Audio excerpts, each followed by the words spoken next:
Terza corsa dall'Arcoveggio, ancora cavalli di 4 anni, c'è il ritiro di Bolero di Poggio, 6 concorrenti al via, Borderline Pax, Blasco Real, Brigidella, Becoming, Baltimora Trio in prima fila, Byron di Poggio in seconda. Blasco Reale e Becoming, i due più attesi, numeri 2 e 4 dello schieramento, macchina che accelera. Con la... Sbaglia Blasco Reale ed è Becoming che va velocissimo al comando, aveva sbagliato anche Borderline Pax. Così esce di scena quello numero che era forse... 2, sbaglia anche Becoming una volta al comando. E così è Brigidella che si ritrova in testa nei confronti di Baltimora Trio e Byron di Poggio. Primi 200 in 15,7, colpo di scena, l'errore di Blasco Real prima dello stacco, poi quello di Becoming all'attacco della piegata. Quando era al comando aveva sbagliato anche Borderline Pax, quindi 3 più seguiti praticamente. E vediamo quindi al comando dopo 400 metri in 31,9 tranquillamente Brigidella nei confronti di Baltimora Trio e Byron di Poggio.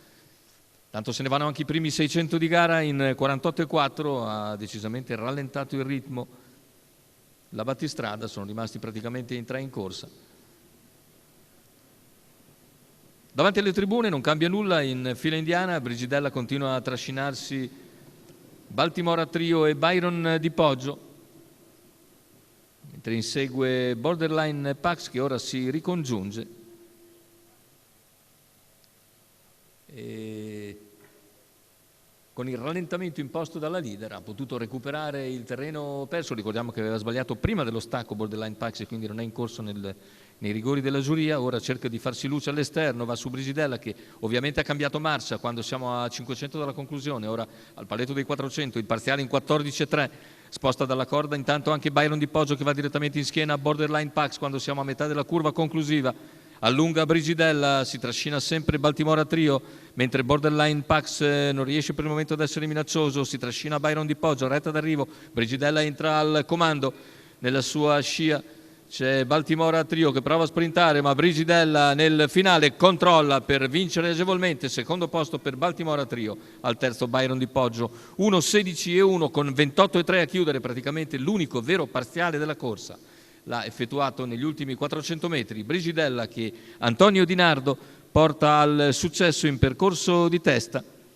Rivediamo le fasi finali con Brigidella che controlla agevolmente la situazione, stacca anzi su Baltimora Trio che l'aveva seguita fin dal via ed è seconda.